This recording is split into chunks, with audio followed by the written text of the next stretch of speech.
نه په دې غندلو باندې څه کېږي. راځئ مونږ بنیادي کار وکړو. مونږ داسې کار وکړو چې له کابل نه بټنه وټیو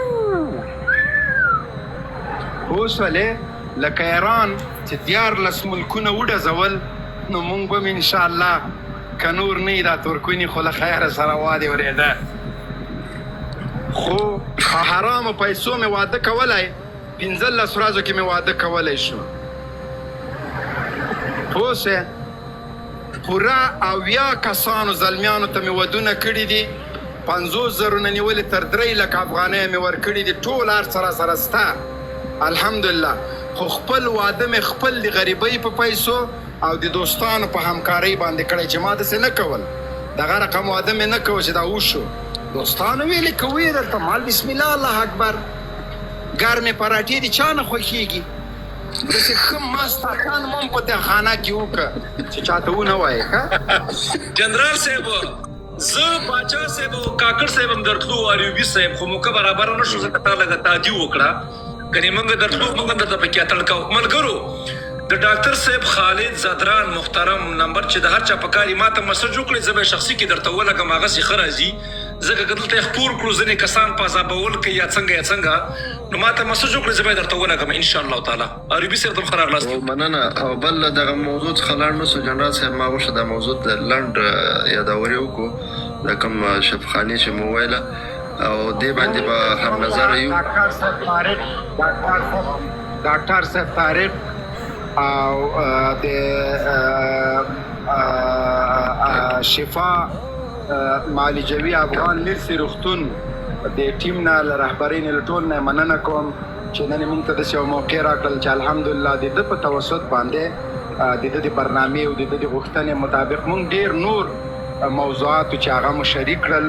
نو له دې وروسته زموږ نه په سیاست کې کار شته او نه له سیاسته موږ شی جوړ کړه.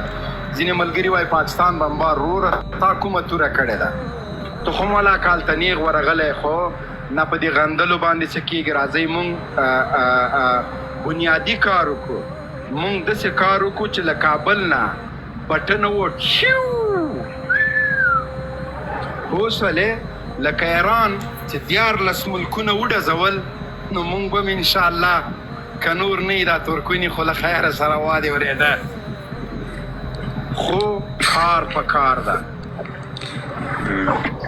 زمونږ ځوانان باید نور د باروتو واسکټونه وانه چوي. زمونږ ځوانان نور باید موټر بمونه ونه کړي. مونږ باید د بټنو جنګ ته ځان آماده کړو. کار وکړو. دفاعي سیستم، اقتصادي، هر لحاظ باندې مونږ باید پرمختګ وکړو.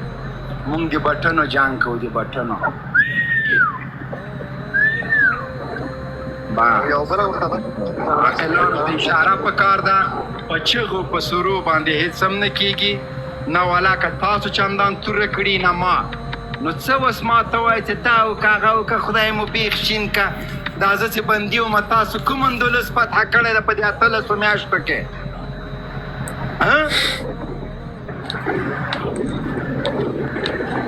که نه د پاچا صاحب که په بندیخانه کې وای والا بندیخانې کې مزې وکړې، یو نیم به چې راته ویلې مال خدای دې دا مزې په تا وکړي وروره. که دې باندې ګرځې وای مزې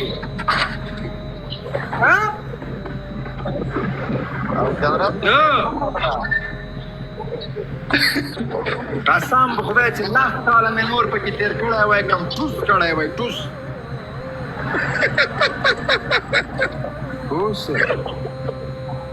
ستاسې د ټولو خبرو سره موافق یم، کومک ته هم حاضر یم درته. که د هرات موضوع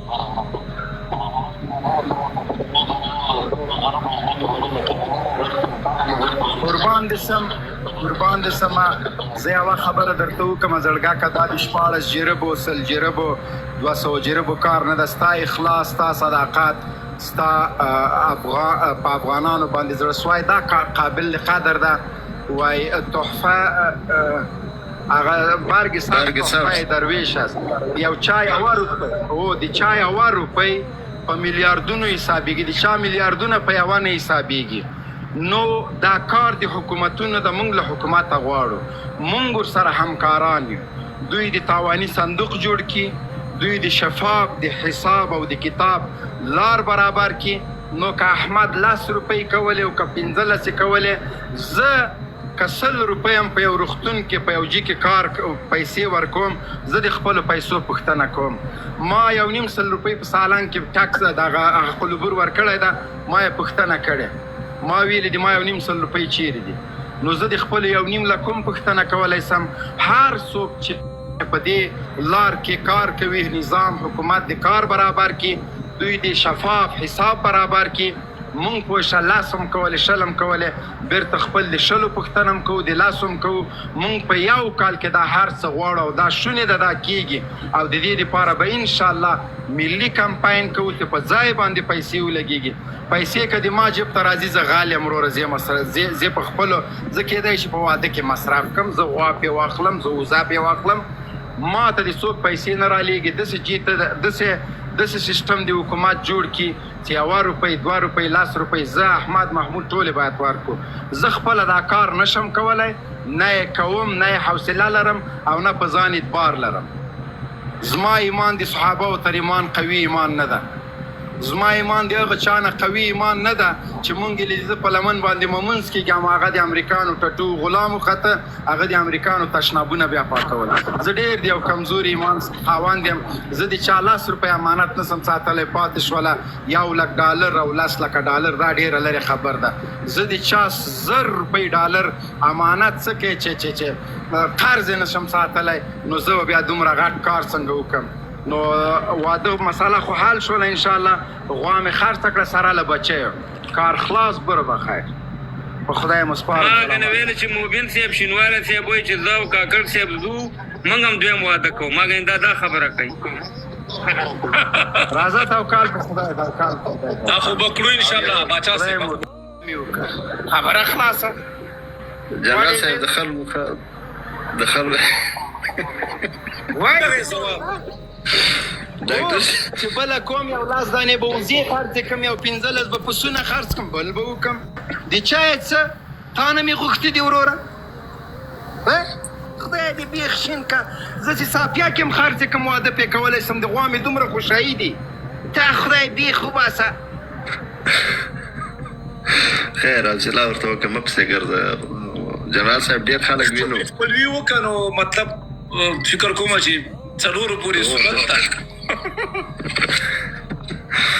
جنرال صاحب کور دې ودان ډېر زیات خوشحاله چې وینو دي او بیا زموږ سره یو ځای. واقعیت دا ده چې هغه خبرې ته مو هغه بانډار ته مو خالد لمبر ډاکټر لمبر شیرکا وروره. ډاکټر صاحب دا نمبر 009 ولیکا، 0 بیا ملیکا، بیا و همداسې ولیکا 009 3 پسې بیا نمبر ولیکا. دا اډمین یې بیا پین کوي دلته. عزیزانو کوم زه به شیر کوم، زه به شیر. نه که چېرته شیر کوئ هغه د تاسو کار ده. دغه رفا میډیکل کمپلیکس په کابل کې مشهوره جای ده.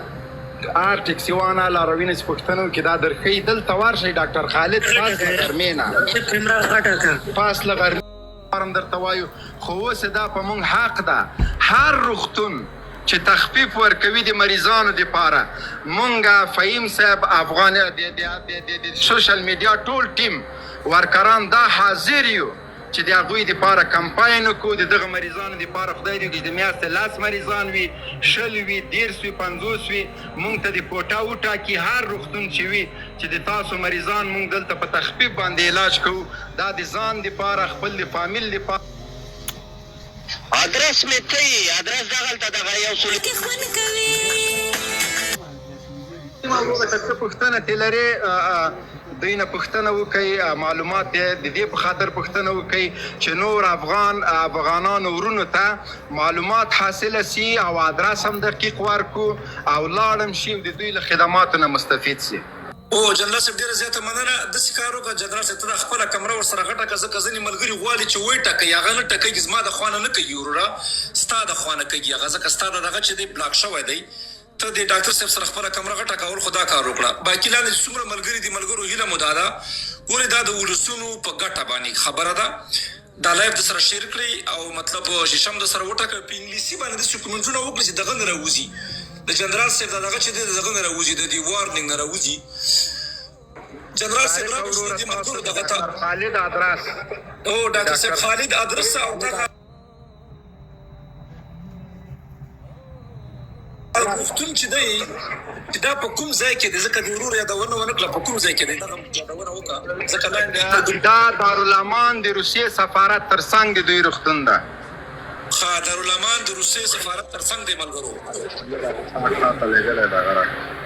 هغه زه وباسم ملګري خو ډېر دي خیر دي دا ځوانان دي دلته فیضان صاحب راغلی دی او فیضان صاحب پخپله یو البته ډاکټر هم دی په دې شي کې دی چې د مطلب تجربه هم لري معلومات هم لري نو ډاکټر هغه فیضان صاحب تاسو خو خبرې وایي ډاکټر صاحب او د جنرال صاحب په دغې باندې څه ویل غواړئ ولسونو ته مو څه وینا ده مهرباني وروره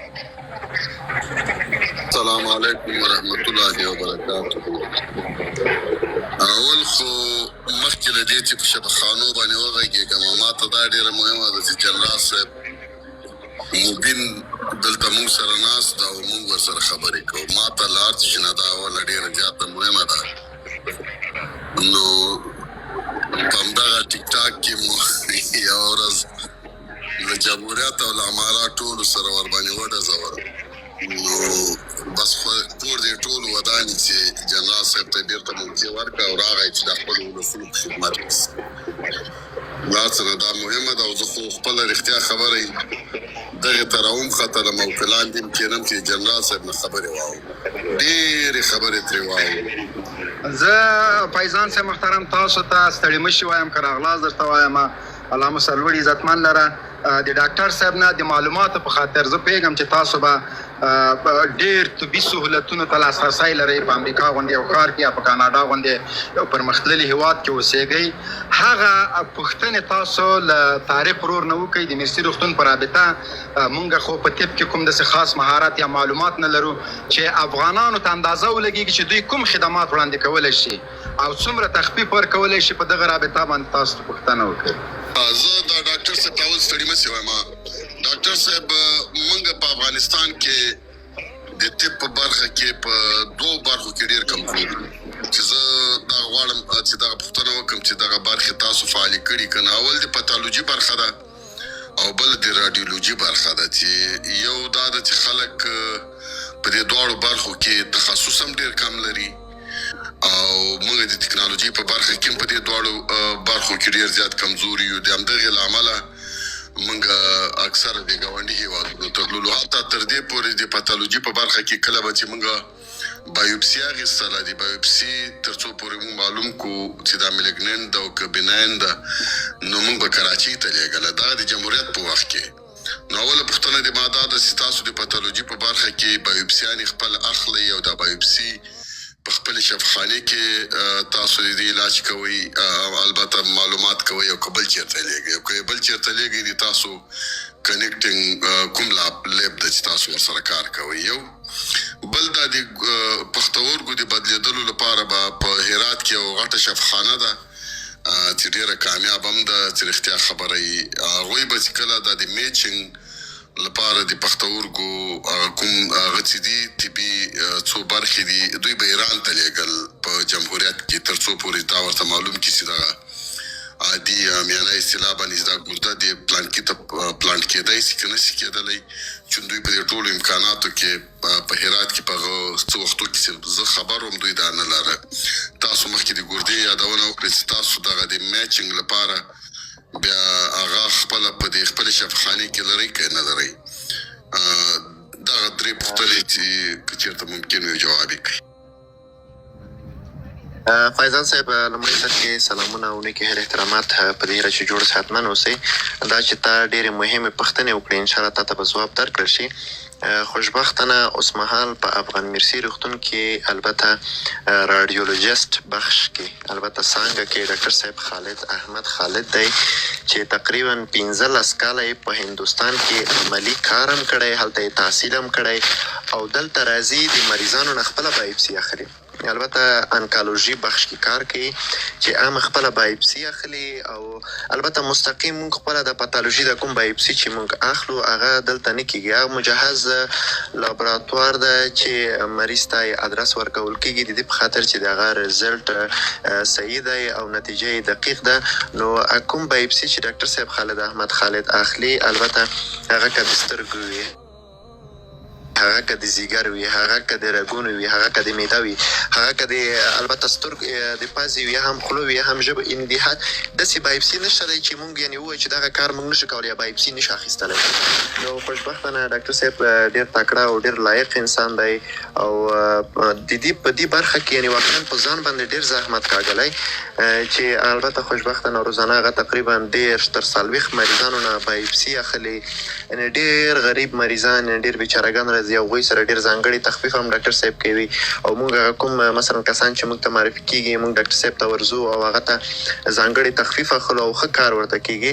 نو خوشبختانه دغه رادیولوژیست برخه کې چې انکالوژي مربوط کېږي دغه سرطان د کوم کسان چې مثلا شکي وي چې آیا دوی سرطان لري یا نه لري، یا مثلا بعضې کسان په مخ کې دانې وځي یا هم په لاس کې دانې وځي یا هم دننه په ځیګر کې دانې وي یا هم په ګردو کې دانې وي، د هغې لاره دوی نه ورکوي. مثلا هغه په معده کې مثلا که دوی وي د انډوسکوپي په وسیله چیرته معلوم بخه ډاکټر صاحب دغه د دې معاینه چیرته کوي؟ دغه د ما پوښتنه ده که چیرته تاسو نه لرئ چې جنرال صاحب مبین ته ووایو ځکه دا لویه ستونزه ده. زه به له امریکا نه کومک وکړم، تاسو دغه بایوپسي چې واخلئ کوم لابراتوار ته یې لیږئ او نتیجې څومره وخت کې راځي؟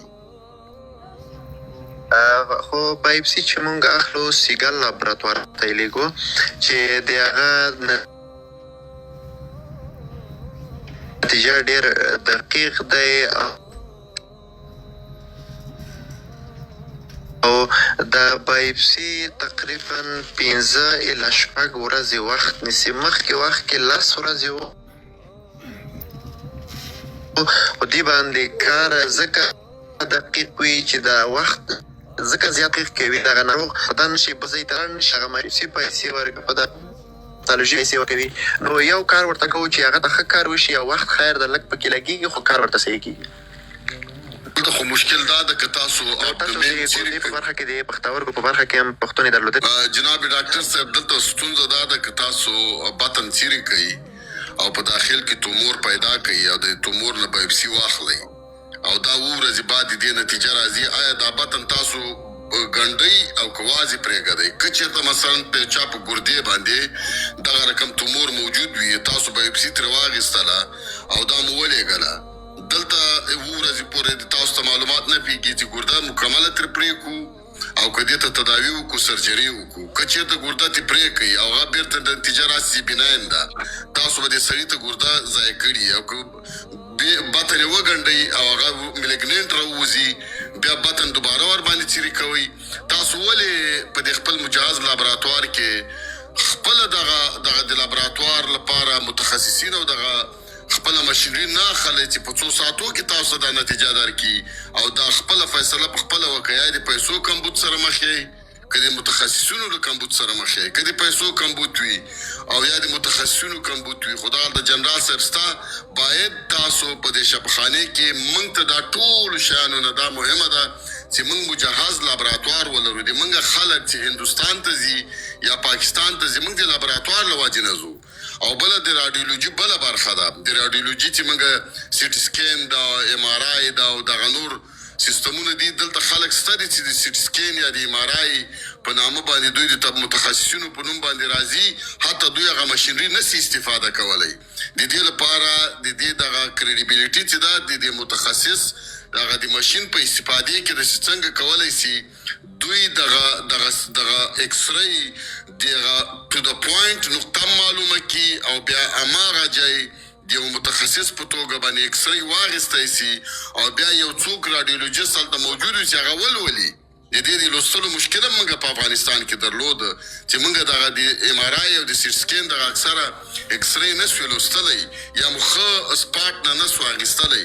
نو ځکه موږ تاسو ته یا ښه مشینان مو اډجسټ سوي نو کلیبریټ سوي نو د دې کلیبریټ کېدل چې هر کال ته وګورئ چې د اډجسټمنټ نه خراب سوی دا او دا او دا نو همدغه وجه ده چې نتیجه تر څو نه معلومیږي چې سیم مجهز لابراتوار نه وي یا مجهز رادیولوژي نه وي که تاسو دغه دوه برخې لرئ تا مخکې ویلې چې تاسو پاتولوژي د بایوپسي په برخه کې مجهز نه لرئ بل چېرته یې لیږئ دغه برخه که در سره فعاله کوي جناب ډاکټر صاحب فیضان صاحب ګوره البته زموږ مسله په رادیولوژي کې وو چې د سي ټي سکان او ایکس رې او او پی جي مربوط کیږي چې جنرال صاحب خپله راغلی او په خپل سترګو البته سی ټي سکان ماشین یې ولیدو 128 سلایزه دی چې دینه پورته سلایز ډېر کم راځي خو همدغه اخري سلایز ده او ماشین چې دی کیفیت دقیق دی قیمت یې لږ لوړ دی په دې خاطر ماشین ښه دی چې دی سلایز هم جیګ دی او د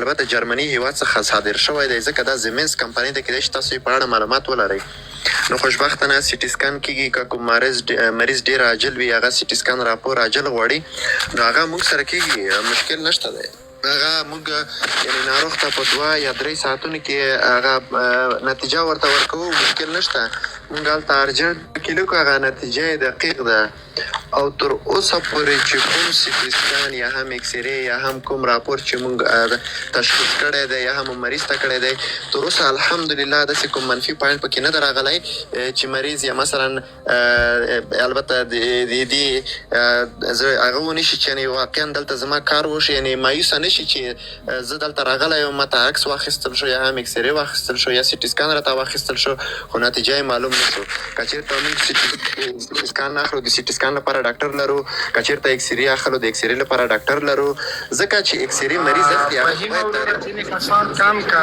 ډاکټر هغه پرېږده نور کسان کاته که هغه کسان چې معلومات په دې برخه کې لري هغوی راپورته که وروره مهرباني ډاکټر صاحب او بلکل همدغسې کوو ملګرو خفه کوئ مو ځکه